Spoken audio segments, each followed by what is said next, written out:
Pada abad 14 di ujung timur Pulau Jawa, di sebuah negeri yang bernama Blambangan, Banyuwangi. Waktu itu terjadilah sebuah pandemi, guys. Penyakit aneh datang dan merenggut banyak orang. Dari yang sehat berubah menjadi penyakitan. Dia yang sudah terlanjur sakit langsung plus meningsoy. Penduduk Blambangan dibikin resah. Setiap menit terdengar berita duka. Ambulan mondar-mandir, aktivitas warga pun berhenti. Para petani dan penggarap sawah ngumpet gak berani keluar rumah. Nelayan sama saja. Jikapun mereka harus bekerja dari rumah. Work from home. Bagaimana cara petani dan nelayan kerja di rumah? Bayangan kematian menghantui setiap orang. Malah ada yang berspekulasi. Jangan-jangan ini konspirasi. Virus itu, guys, sudah menyebar dengan sangat pesat. Bahkan sudah berhasil masuk ke dalam wilayah keraton. Di dalam keraton terdapatlah seorang putri cantik, cuantik, pinter dandan. Dan dia adalah idola setiap pria. Namanya adalah Dewi Sekardadu, putri Raja Blambangan, Prabu Minak Sembuyu. Dan dia dikabarkan sedang terpapar virus pandemi. Sebagai seorang ayah, Prabu Minak Sembuyu retak hatinya, kalut pikirannya. Sebagai seorang ayah, dia bisa hancur kalau harus kehilangan putrinya. Seorang ayah pastilah rela melakukan apapun untuk anak gadisnya. Raja Blambangan itu, yaitu Prabu Minak Sembuyu, kemudian memanggil patihnya untuk segera menuntaskan persoalan pandemi di bangsanya. Prabu Minak Sembuyu segera membentuk tim khusus dari orang-orang hebat di lingkungan keraton. Tim yang dibentuk itu namanya adalah Satgas Covid. Cobalah cari tahu. Virus ini. Diapain biar hilang? Tugas tim itu adalah mencari obat, mencari penangkal, vaksin, atau apapun yang perlu dilakukan untuk mencegah penularan penyakit mematikan ini. Patih kerajaan yang bernama Patih Bajul Sengoro ditunjuk menjadi ketua Satgas. Kemudian Patih Bajul Sengoro memanggil para ahli di lingkungan istana untuk melakukan investigasi. Para ilmuwan dikumpulkan untuk merekayasa virus tertentu yang mungkin bisa jadi vaksin penangkal. Para influencer diberi perintah untuk mensosialisasikan kewaspadaan dan menjaga stabilitas tubuh agar sehat. Dan jangan dulu keluar rumah. Patih Bajul Sengoro ini bukanlah ketua Satgas yang hanya bisa memberi perintah atau cuma ngumpulin data dari anak buah untuk kebutuhan siaran pers. Dia sendiri yang turun tangan kerja, coy. Dia kemudian mengembara ke sana kemari, melanglang buana mencari obat yang diharapkan sang raja. Sudah sekian hutan dibelah, sudah puluhan lembah dirambah, sudah sekian puncak gunung dipijak, tapi belum juga dia menemukan orang yang bisa memberikan solusi. Semua pertapa yang ditemui tidak bisa memberikan jawaban. Kemudian pada suatu hari sampailah dia di sebuah pertapaan. Di atas gunung kesekian, dan ini barangkali adalah harapan terakhir. Sebab semua gunung yang ada sudah dijamah oleh orang ini. Di tempat itu terdapat seorang pria sakti bernama Kiai Kondoboyo.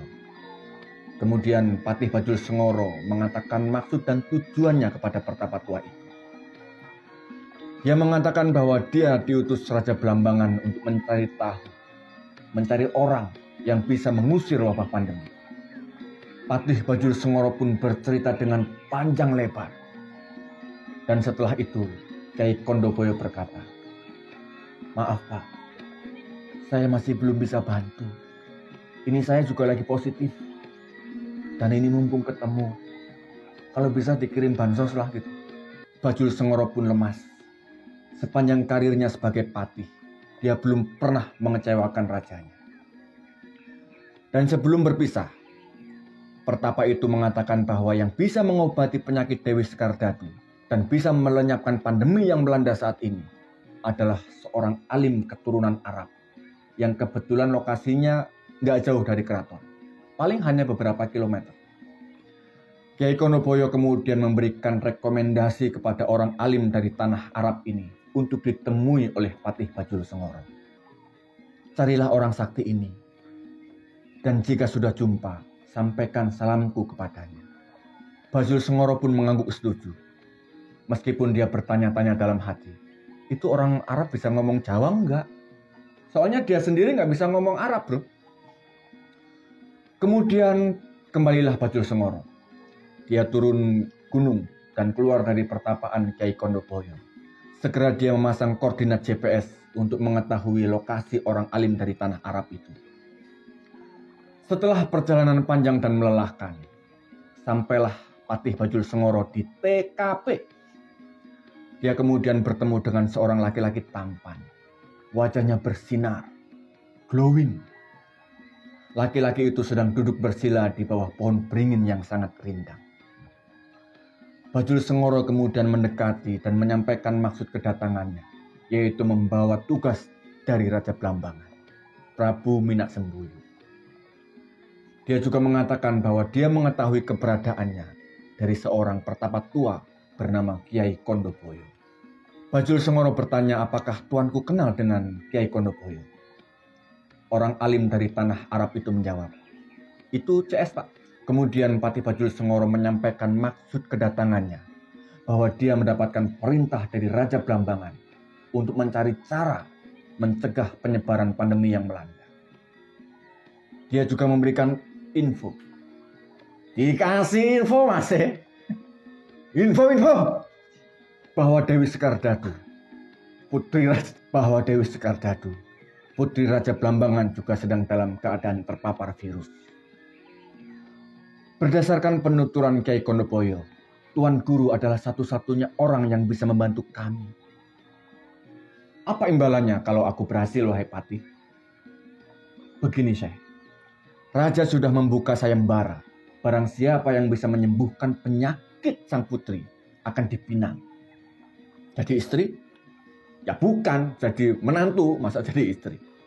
Kalau laki-laki, siapapun dia akan dijodohkan dengan Dewi Sekardadu. Dan kalau perempuan, lain lagi ceritanya. Dan bonusnya, nanti akan diberikan sebagian wilayah kerajaan Blambangan dan diangkat jadi raja untuk wilayah itu. Orang alim dari tanah Arab itu belum sepenuhnya setuju dengan hadiah yang ditawarkan. Dia memberikan syarat tambahan, yaitu jika dia berhasil mengusir penyakit Dewi Sekardadu dan sukses memulihkan Blambangan dari pandemi, maka Raja Blambangan harus masuk Islam. Bajul Sengoro segera memberitahu Prabu Minak Sembuyu tentang klausul tambahan dalam perjanjian ini. Dan sang Prabu ternyata setuju. Kemudian orang alim dari tanah Arab itu dipanggil masuk ke istana. Dia adalah Syekh Maulana Ishak, orang alim utusan dari Sultan Turki Utsmani untuk menyebarkan Islam di tanah Jawa. Sesampainya di istana Blambangan, Syekh Maulana Ishak segera dipertemukan dengan sang putri. Dalam hati Syekh Maulana Ishak mengakui kecantikan Dewi Sekardadu. Dan sebelum menjelaskan prosedur pengobatan, beliau memastikan kembali kepada Prabu Minak Sembuyu tentang tentang sayembara, bahwa jika dia berhasil, dia boleh menikah dengan Dewi Sekardadu dan diberi kekuasaan separuh Blambangan. Lalu Prabu Minak Sembuyu pun berkata, aman itu. Syekh Maulana Ishak kemudian membaca ayat-ayat Al-Quran dan meniupkan 3 kali ke tubuh Tuan Putri, dan sembuhlah Dewi Sekardadu. Kemudian, intermezzo dulu. Ini sebetulnya di buku Babat Tanah Jawa, itu nggak dijelasin Syekh Maulana Ishak meniup 3 kali Dewi Sekardadu dengan ayat Al-Quran. Tapi kan nggak mungkin beliau baca mantra-mantra aneh, ya pasti ayat-ayat Al-Quran. Misalkan surat Al-Isra ayat 82. Wa nunazzilu minal Qur'ani ma huwa syifa wa rahmatul lil mu'minin wa la yazidudz zalimina illa khasara. Atau ayat-ayat yang lain. Kan nggak mungkin mentang-mentang di Banyuwangi terus yang rapal mantra welas isun kepaling-paling. Mlebu metu dalan buntusun sing iling. Arep maju ati wis kadung tatu, arep mundur isun wis kadung ancur. Berarti bro, metode penyembuhan penyakit yang dilakukan oleh Syekh Maulana Ishaq adalah ruqyah. Itu menurut saya. Singkat kata, Dewi Sekar Dadu sembuh. Dan Raja Blambangan pun gembira dan dia tidak mengingkari janjinya. Dia kemudian murtad dari agama Hindu yang dianut dan memeluk agama Islam. Prabu Minak Sembuyu kemudian memberikan perintah kepada Patih Bajul Sengoro untuk membagi wilayah kerajaan seperti yang dijanjikan. Syekh Maulana Ishaq juga dilantik menjadi raja nggak lama setelah itu. Dan dia pun menikah dengan Dewi Sekar Dadu.